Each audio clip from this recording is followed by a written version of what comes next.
In a world where promises are often broken, one man's silent devotion stood unwavering. Amidst the chaos of a bustling federal building lobby, an elderly man with nothing but a faded military patch and a leather briefcase stood still, an enigma to all who passed by. To the young security guards who mocked him, he was just an old man. To the crowd, he was a curiosity, an inconvenience. But the truth was buried beneath his stillness, a truth that would shake them all to their core.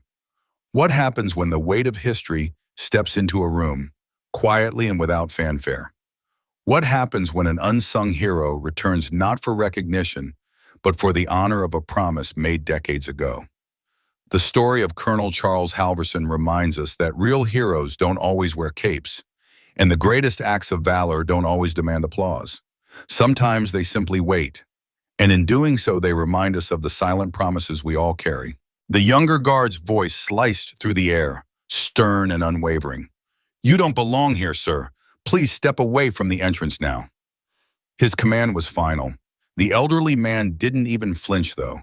Instead, he set his briefcase down with quiet precision, rolled up his sleeve, and revealed a faded patch, a symbol most of the people milling about wouldn't recognize. It was barely visible, worn down by years of service, but the man's eyes locked onto the lobby behind them. Calmly, he responded, "I've stood at entrances far more dangerous than this. I'm just keeping a promise."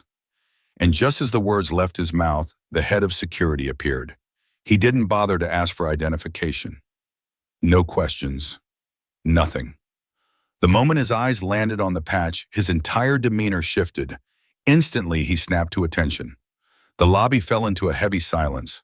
Phones dropped, conversations ceased, and those who had brushed past the old man in quick strides now found themselves still. The man they had dismissed was suddenly the one receiving a salute. It was an ordinary Monday morning, like any other, in downtown Houston. The city's towering glass structures shimmered under the rising sun, and the lobby of the United Federal Building buzzed with its typical energy. Heels clicked across the tile, voices echoed in the high-ceiling space, and phones pressed against the ears as people hurried along, absorbed in their own agendas. Suits brushed past interns. Delivery carts squeaked through side entrances. Security gave only the briefest of nods to regulars as they shuffled along, never really looking up from their monitors. But near the revolving glass door, there stood someone who didn't quite belong. He wasn't in anyone's way. He wasn't asking for anything. He wasn't muttering or acting strange. He just stood there, still as stone, gripping his brown leather briefcase with both hands. His olive green jacket looked like it had military origins, but time had faded its colors and softened the cuffs. On his upper sleeve was a round patch, dark and nearly invisible unless you knew what you were looking for. A single worn star, faint and ghostly. People noticed him. Some stole a second glance. Others, uneasy but unsure why, hurried past as if putting more distance between them would somehow absolve them of the discomfort he caused. A woman in a beige suit leaned toward her coworker and whispered, "He's been standing there since I got my coffee." "Is he homeless?" her coworker asked, his attention never leaving his phone. "No, too clean, too still. Maybe a vet." The man hadn't moved since 7:05 a.m. By 7:29, a young intern from the law firm on the 16th floor passed by with her earbuds in, giving the old man a brief sideways glance. He didn't flinch, didn't follow her movements. His gaze stayed fixed on something beyond the front desk, perhaps toward the elevators, maybe toward something even further away. At 7:31, two security guards, both no older than 30, watched him from their position behind the desk. They didn't speak, but their posture shifted. Shoulders squared, eyes narrowed. One of them subtly moved a hand toward the button under the counter. At 7:33, a client from Homeland Procurement Services approached the desk and joked, "You got a protester or something?" That's when Melinda, the receptionist in her sharp blazer, mid-40s, and a reputation for never missing a day of work, pressed the button. A soft beep echoed in the room. The green light blinked on. "Security, this is front desk. We may have a situation." Up in the security room, 2 floors above, a red light flickered on the panel. Jesse, one of the younger guards, looked up from his crossword puzzle and leaned into the mic. "Copy that. What's the description?" Older male, maybe late 70s. Military coat, just standing. Not disruptive, but not moving either. Yeah. Jesse raised an eyebrow. Armed? No visible weapons. Holding a briefcase. Copy. Dispatching unit. And there in the lobby, the old man stood unmoving, his presence unshaken by the eyes upon him, waiting for something only he seemed to understand. The old man sat there, his posture perfectly straight, as though he had been taught to remain still for hours on end. His eyes weren't vacant or distant. They were sharp, vigilant, and calm. A janitor passed by, offering a brief nod, and the old man responded with a single, measured nod in return. That was the only movement in the 10 minutes that followed. The elevator behind the front desk chimed, and two security officers emerged, their black blazers clearly marked with federal protection. One had a radio clipped to his belt, and the other carried himself with the kind of stance that suggested he'd once played football and never quite let it go. They approached him with purposeful strides. One of the guards tapped the old man's shoulder, but the old man didn't flinch. "Sir, can we help you?" The old man didn't answer immediately. It was as if he needed a moment to remember how to use his voice. Finally, he spoke, his tone quiet but steady. "I have an appointment of sorts." "With who, sir?" the guard pressed. The old man looked up at him, really looked at him. There was no fear, no confusion in his eyes, just a calm, patient certainty that seemed to disarm more than challenge. "I'm not sure anymore," the old man replied, his voice a bit softer. "But I was told this is where I should come." The two guards exchanged a quick glance. One of them gestured subtly to the desk, and the receptionist nodded. It was clear that this wasn't going to be just another case of someone loitering. Not today. Was she? Not with this man, and definitely not with that patch on his sleeve. In the silence that followed, something shifted, though no one had quite realized it yet. The sharp sound of leather shoes echoed across the polished floor as the security officers made their way toward the elderly man. Their uniforms were immaculate, badges gleaming, and their eyes sharp with the kind of confidence that only comes from being in complete control of a space. But today, that control was being tested by an elderly man wearing an old, worn military jacket. "Sir," the taller of the two officers said, stepping directly into the man's line of sight, "this is a restricted area. Visitors must sign in and have pre-approved access." The old man didn't budge, didn't even blink. His hands rested quietly on the handle of his briefcase, just as they had been for the last half hour. The second guard circled around him, eyeing the faded military patch on the old man's sleeve. It looked worn, too old to be of any real significance. It could have been anything. It could have been nothing. "Sir," the first guard repeated, his tone now firmer, "do you have appointment identification? If not, we'll need you to vacate the premises." "Him." The old man's voice broke the silence. It was soft but firm. "I'm waiting for someone," he said, his eyes scanning the lobby as if searching for something only he could see.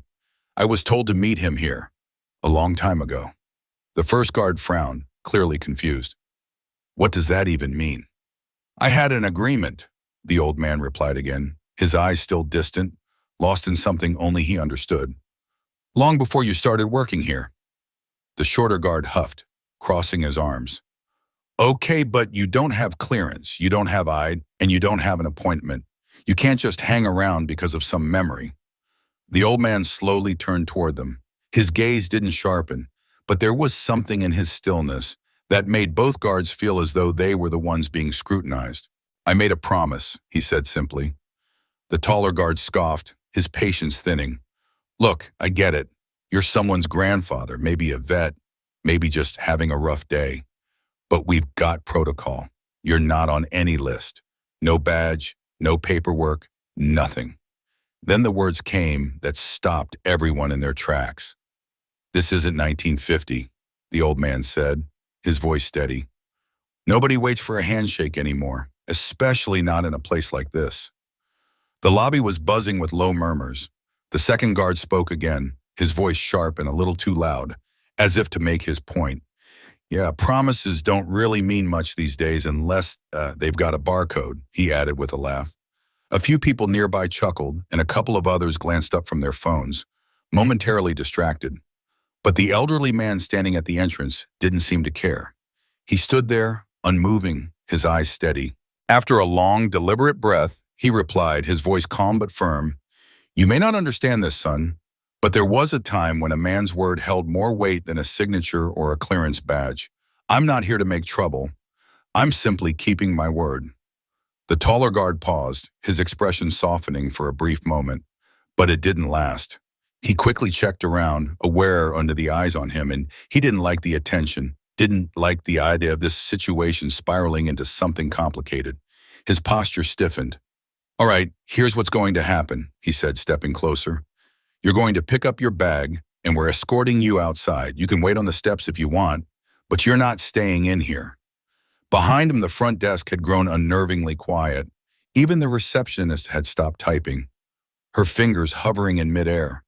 The old man, undeterred, gave a subtle nod, almost a gesture of respect, before he bent down to pick up his briefcase. That was when the shorter guard noticed something again. A patch. It was subtle, nearly hidden. He squinted, trying to make sense of it. "Hey, what's that?" he asked, his curiosity piqued. The taller guard rolled his eyes, dismissive. "Probably from a costume store or some surplus shop," he muttered. "It's nothing." But the shorter guard wasn't entirely convinced. His words faltered. "It's nothing," he repeated, almost as if trying to assure himself. The old man, though, had heard the exchange.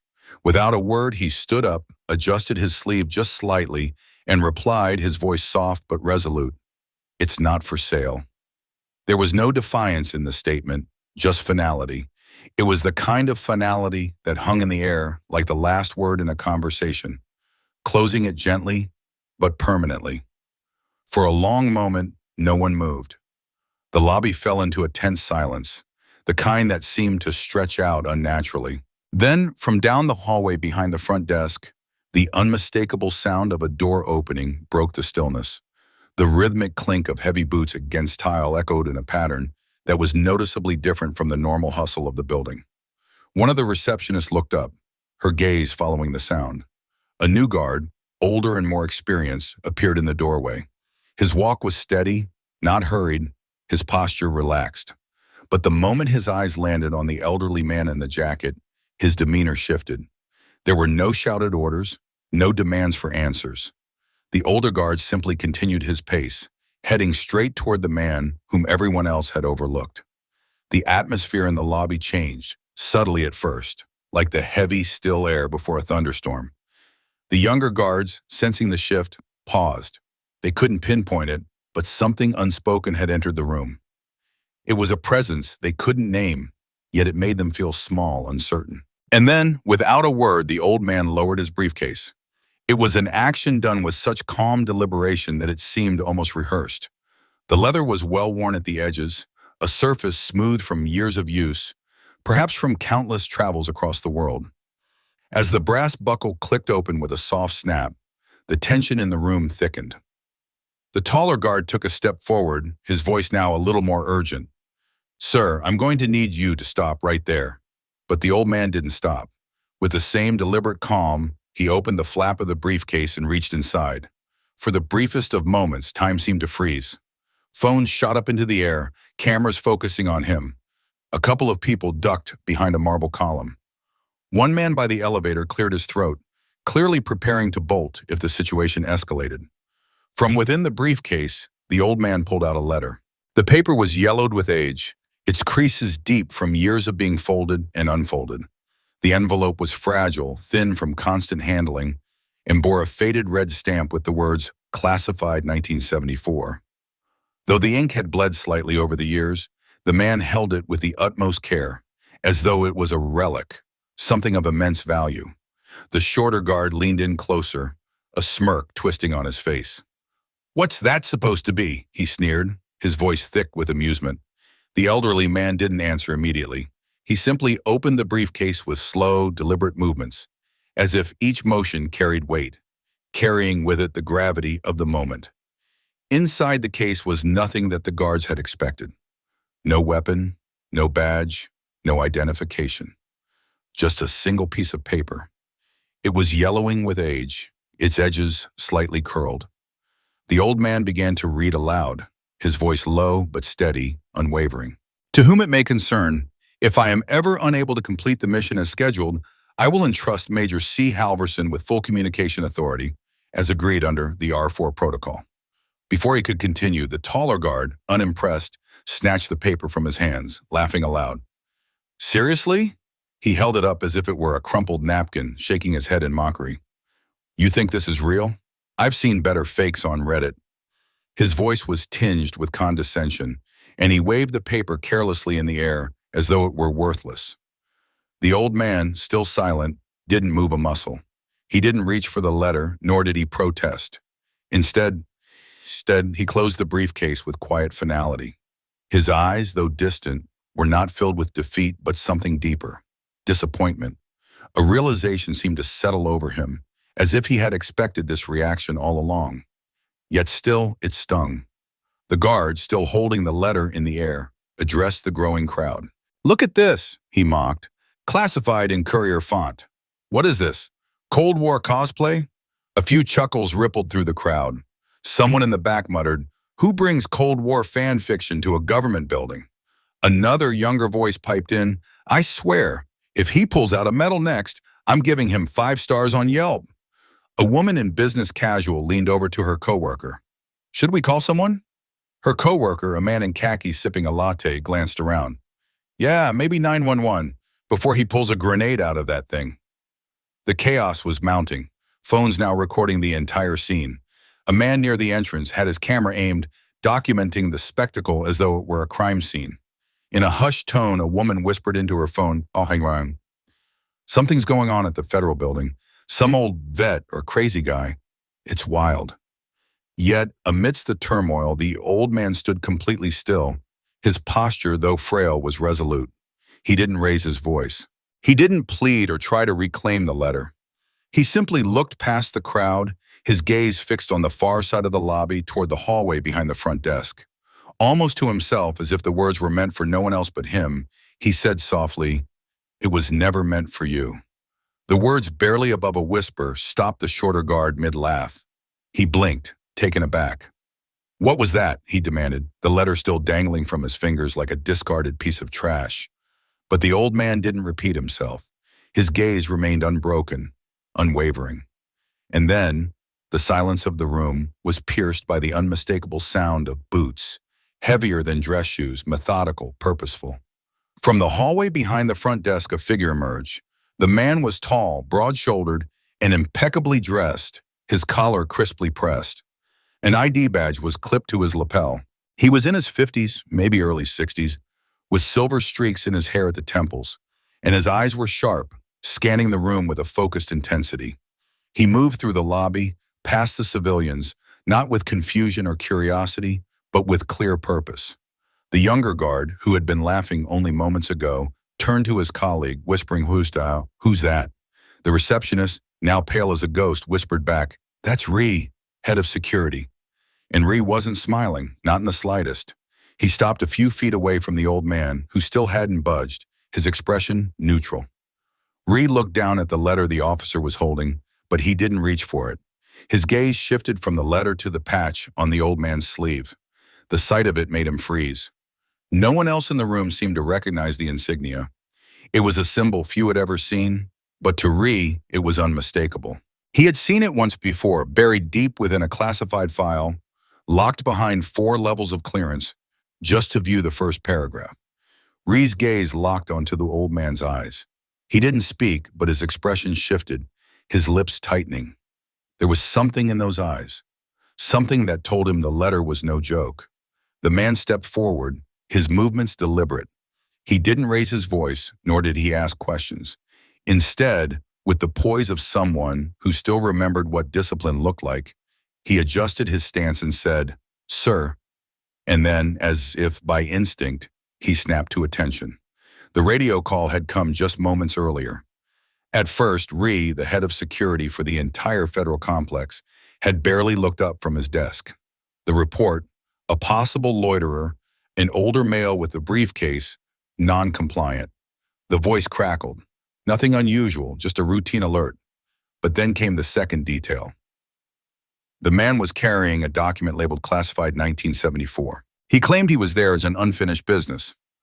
That got Ree's attention, and then the final detail hit him like a sucker punch. The man was wearing a jacket with an old unit patch on the sleeve, not standard issue. Ree didn't speak a word. He just stood up, reached for his coat, and left his office. He didn't take the elevator. He took the stairs, an old habit, a muscle memory that never left him. 22 years in the Marine Corps had made sure of that. He had seen patches. He had worn enough of them to know which ones were just for show and which ones meant something far rarer, far more dangerous. As he descended the stairs, his boots struck the concrete with deliberate force. There was something about that call. It stirred something deep inside him, a sensation in the back of his neck. It wasn't dread, and it wasn't even curiosity. It was a pull, something deeper, something he hadn't felt in years. When he reached the lobby, the noise hit him instantly. Voices, cameras, nervous laughter. And at the center of it all stood the man, still silent, just as described. Then Ree saw it, the patch. It was worn, frayed, faded from years of sun and rain, but unmistakable to anyone who had ever had to sign a classified clearance form for a mission that didn't officially exist. It wasn't the insignia of any regular unit. It wasn't something you'd see on a recruitment poster or in a training manual. It was the symbol of a clandestine reconnaissance unit, used only during the Cold War, activated only when diplomacy had failed, and no flag was safe to carry. Ree's breath hitched in his chest. He didn't blink. He froze for half a second, as if time had momentarily stopped. The marble floors, the polished counters, the harsh fluorescent lights overhead, all of it blurred behind the weight of that single insignia. And then, slowly he moved. He didn't rush. He didn't shout. He simply walked, each step purposeful, parting the small crowd and without uttering a word. The people instinctively stepped back, not because of rank, but because something about his presence now felt different. There was a sense that something sacred had entered the room, and no one knew how to react. The security guard stepped aside as Ree approached the elderly man. The old man didn't smile, didn't flinch. He simply met Ree's gaze, steady and unwavering. And Ree, former Marine, now head of a building built on structure and protocol, felt the weight of history in that stare. He raised one hand palm flat, fingers spread wide, and gestured to the bystanders. "Phones down, please," he said calmly but firmly. A few phones dropped immediately, others hesitated. "Now," he added, his tone sharpening. That did it. The crowd obeyed and silence descended like a heavy curtain across the lobby. Ree took one more step forward. He came to a complete stop. His eyes locked once again on the patch, his posture straightening, his body rigid as a parade ground pole. And then, with respect that was both rare and earned, he saluted. This wasn't casual. It wasn't ceremonial. It was earned, a gesture rooted in years of service and sacrifice. In a voice just loud enough to carry across the room, he said, "It's an honor, Colonel Halverson." And in that moment, the silence became something tangible, something thick with meaning, and the weight of the past pressed down on them all. The air around them seemed to thicken, pressing against the chest in a heavy, reverent silence. The young guards who had once mocked him were frozen now, statues in their posture, unable to move. The crowd that had been amused just moments ago was now completely still, their mouths closed, their eyes wide. And the old man? He didn't return the salute. He didn't need to. A faint, almost imperceptible nod was all he offered, a silent acknowledgement that carried so much more than words ever could. The nod said, "I remember." It spoke of years, of experiences too deep to articulate. It said, "I accept," an acceptance of whatever was to come, a willingness to move forward in this new moment. And most importantly, it said, "This is enough." Reese, standing off to the side, lowered his hand slowly, blinking as if waking from a dream he knew wasn't meant to last. It was as if the moment had been suspended in time, but now it was coming to an end. In a quieter voice, almost to himself, he muttered, "They said you disappeared, that you were gone, but you came back." Finally, Colonel Halverson spoke, his voice smooth but rough, the gravel of age evident in his tone. No one disappears, son, he said. Not completely. Some promises just take longer to keep. And with that, the moment was sealed. It wasn't just a passing exchange, a forgotten gesture. It would stay with them, the crowd, the guards, and especially the man who had once worn the eagle, globe, and anchor on his uniform. Now standing before a legend, a man he never expected to meet. The silence stretched on, as though time itself was honoring this rare encounter. No one moved. No one dared to speak too loudly. The old man, Colonel Halverson, stood unmoving, his hands at his sides, the faint outline of his insignia catching the light through the glass windows, a reminder of everything he had been and everything he still was. Reese slowly turned his body to face the others. He didn't need to say a word, but there was something in his posture, in the weight of his gaze that told the crowd this wasn't over. The moment wasn't finished. A younger staffer, standing near the elevators, leaned toward a colleague and whispered, "Who is he?" Ree caught the question. He looked around, his eyes briefly meeting those of the guards, the civilians, and the building staff who had gathered. In that rare moment when history, reverence, and rank converged, he began to speak. His voice was low, measured. "He's not supposed to exist," Ree said softly, almost as if he were confessing something forbidden, at least not on paper. He paused, letting the weight of his words settle before he looked back at Halverson and then turned his gaze back to the group. "Colonel Charles Halverson," he began, "was the commanding officer of a Cold War recon unit so classified, even the Pentagon couldn't fully acknowledge its existence. They operated in East Berlin, Havana, Seoul, Thrawn, places where no flag could fly, no uniforms, no names." A murmur swept through the crowd, a ripple of disbelief and curiosity. The quiet voices began to stir again as Ree continued, his voice now holding a reverence of its own. "They were the ones who went in before diplomacy, the ones who stayed long after the diplomats left. They were the shadows, the ones who never existed on any official record. There were only 3 Americans known to have completed that many black missions under total silence." Ree paused, his eyes scanning the room, letting the gravity of his next words sink in. Of those 3, 2 were confirmed KIA. 1 simply vanished. He turned slowly, the weight of his gaze now focused entirely on the old man standing silently in front of him. "And that one is standing right here." No one moved. Even the guards, who had laughed just minutes ago, now stood still, their arms at their sides, heads slightly bowed. The younger ones looked at the ground, humbled, as they took in the depth of the revelation. Ree continued, his voice unwavering. "He's a decorated intelligence operative, though his medals, if they even exist, were never awarded publicly. Not one ceremony, no press. Not even a file number the government would admit to." The old man moved then, not with pride, but with a quiet, purposeful intent. He stepped forward and placed his briefcase back on the bench. Without a word, he opened it once more, removing a small, folded paper. It wasn't the letter this time. This was older, thicker, almost fragile. He unfolded it carefully as if it might fall apart in his hands. Then, speaking just loud enough for those around him to hear, he began to recite the words. "Service number 01554826, unit code Theta Echo 6, mission tag Sand Dagger, status exfil complete, classified, date of termination, indefinite." Reese nodded slowly, recognizing each word, though none of the others in the room understood its significance. The truth of it hung in the air, a secret long buried, now coming to light in the most unexpected of moments. The old man felt it, the weight of a promise long carried. Slowly, almost reverently, he folded the paper again. His hands trembled just slightly as he placed it back into his briefcase, the latches clicking shut with a finality that echoed in the quiet room. Then he sat. He didn't seek attention, didn't demand the eyes of the room on him. He simply sat on the bench, his presence quiet but undeniable, as if the weight of memory had pressed down on him, urging him to rest just for a moment. Reese, standing nearby, surveyed the crowd.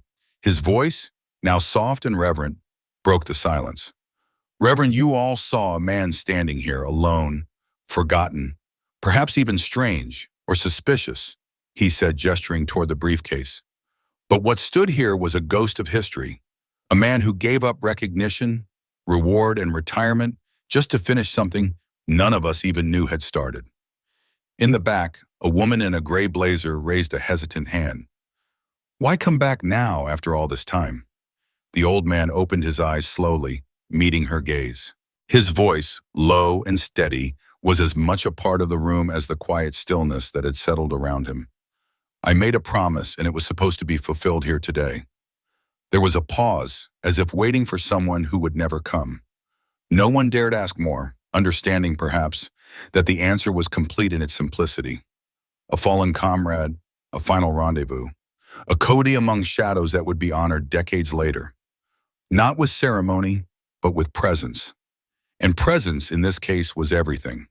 The lobby, usually filled with the hum of phones, the rush of meetings, was still now, as though time itself had decided to pause.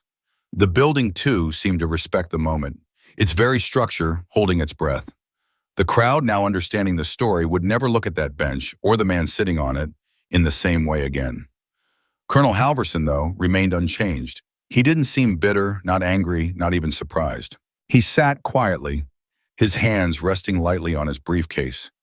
His expression the same stoic calm that had not wavered when security had confronted him. If anything, that calm had softened, revealing a deeper strength. A young woman, tentative, approached him. She crouched slightly, her voice a whisper, unsure but curious. "Sir, if you don't mind, why today? Why now?" The old man looked up at her, his eyes kind but not impatient. Then, in a voice that seemed as old as time itself, deep, textured with years and filled with the strength of unspoken memories, he spoke. "Because I made a promise." He paused, as if weighing each word carefully. "We had a rule, my team and I. If anything went wrong, if one of us disappeared, this lobby, this building, would be the place we'd come back to. No phones, no letters, no radio. Just presence." His gaze lifted toward the high windows where sunlight poured in, gentle and pure like a flood of memory. "We trained ourselves to go silent, to vanish without a trace, but we never wanted each other to disappear completely." The woman nodded softly, rising to her feet again, but the old man wasn't done. "I lost contact with him in 1974, he continued. "The mission split us apart. We were never supposed to speak again, but we made one last deal. If you ever make it out, wait for me on the anniversary." Reese, still standing a few steps away, spoke quietly, almost reverently. "Today's the date." Halverson's gaze met his, steady and sure. 48 years ago, to the hour. His last transmission was at 9:14 a.m. He didn't make it. I did. So I waited. There was no grief on the old man's face. He had processed that years ago. What remained was something else, devotion. Not the kind you find in ceremonies, not the kind that's awarded with medals. This was a devotion only understood by those who had been through something unspeakable together. The kind of loyalty forged in the fire of shared lives, of silence weaponized, in promises sealed not with paper, but with blood. The soft chime of a distant clock broke the silence of the lobby, its sound gentle but poignant, and in that moment, it felt as if the world, for just a breath, had stopped turning. The elevator arrived with a soft chime, but no one noticed the elderly man seated in the lobby. People turned as they always did, but Halverson remained unmoved, his gaze unwavering. He didn't notice their glances, their surprise, or their curiosity. He was lost in something deeper. Ree, her curiosity piqued by something more than duty, stepped closer to him. Her voice was soft, almost hesitant, as she asked, "Why didn't you tell anyone who you were?" Halverson's lips curled into a faint, almost imperceptible smile. "Didn't think it mattered anymore," he replied, his eyes scanning the lobby, the people, the modern world around him. The sleek architecture, the bustling crowds, the constant hum of progress, it all seemed so distant, so irrelevant now. "Some promises," he added quietly, "are meant to be kept quietly." He leaned back slightly on the bench, settling into its worn comfort, his briefcase still by his side, unopened and untouched. The letter with its sealed contents had returned to silence. The patch on his uniform covered it once more. But the weight of the moment, the things that had been said and those left unsaid, lingered in the air, filling the space between him and the others. No one dared to break it. As the morning wore on, something shifted in the atmosphere. The people who had once laughed or dismissed him, those who had looked past him or mocked his presence, now moved differently, quietly, respectfully. One by one they came, each of them offering something that had once seemed beyond their reach: recognition.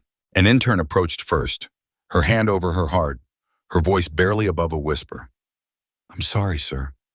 A man from Homeland Security, his face grave, removed his cap and nodded deeply. "Thank you for everything I'll never know." Even the two young guards, the ones who had mocked his uniform, doubted his story, paused before him. One of them spoke, his voice laced with regret. "We were wrong, sir." Halverson didn't gloat. He didn't correct them. He simply nodded, acknowledging their words without a hint of bitterness or pride. Forgiveness was never asked for, but somehow in that quiet moment, it was granted. Later, as the morning sun climbed higher in the sky and the crowd slowly thinned, Colonel Halverson stood up and made his way outside. No grand ceremony, no motorcade, no formal send-off. Just him, the old wooden bench, and the flagpole standing tall against the building's facade. He sat with the same slow, steady grace that had defined every one of his movements for decades. From his wallet, he carefully pulled out a worn photograph, its edges curled and creased with age. 4 young men seated side by side, grinning despite the soot and mud that streaked their faces. Behind them, a fire flickered. Whether from a mission or a makeshift camp, it didn't matter. What mattered were the eyes, bright, burning with something far stronger than the flames in the background. The man on the far right had his arms slung across Halverson's shoulder. It was him, the one he had been waiting for. The man who had never returned. Halverson stared at the photo for what felt like an eternity, his thoughts distant, his heart heavy with memories that no one else would ever understand. After a long while, he slipped the photo back into his wallet, the movement almost reverential. Not all heroes fade. Some return quietly, without fanfare, without glory, without seeking recognition. They return simply to remember. Because sometimes the loudest acts of honor make no sound at all. In a world filled with noise, quick judgments, and headlines that vanish within hours, stories like Halverson's remind us of something many have forgotten. Dignity doesn't announce itself. It doesn't demand attention. It simply arrives, quietly, and waits. He didn't raise his voice. He didn't demand to be acknowledged. He simply waited, faithfully, to honor a promise he had made decades ago. Not for himself, but for a brother in arms who had never come home. In that silence, in that quiet act of devotion, he reminded the building, and perhaps thousands of viewers, that true honor doesn't need applause. It doesn't need recognition. It just needs to be kept. In today's world, where commitments are often seen as optional, where friendships fade with convenience, Halverson's story asks us one important question. What promises have we forgotten? And which ones are still worth keeping, no matter how long it takes? There's another lesson here too, one about perception. How many people passed him that morning, dismissing him as just another confused old man? How many of us have done the same? How often do we judge someone by their appearance, their age, their status, without ever knowing the full story behind them? Beneath the soft folds of their clothes, their age, and their silence, there was a life lived in service, sacrifice, and secrets. Secrets that no one could have ever imagined.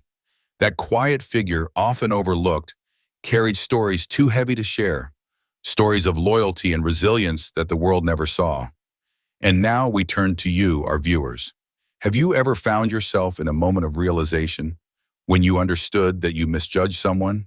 Someone who, in the end, turned out to be far more than what they appeared? Or perhaps you've been the keeper of a promise, holding it close for years, even when it seemed forgotten by everyone else. We invite you to share your story in the comments, to let others see that kindness, loyalty, and humility are still virtues that hold meaning. Thank you for spending this time with us. If this story touched you in some way, please like, subscribe, and support us in continuing to share these stories. Stories that remind us all of what really matters. In a world filled with distractions, it is often the quietest tales that linger in our hearts the longest.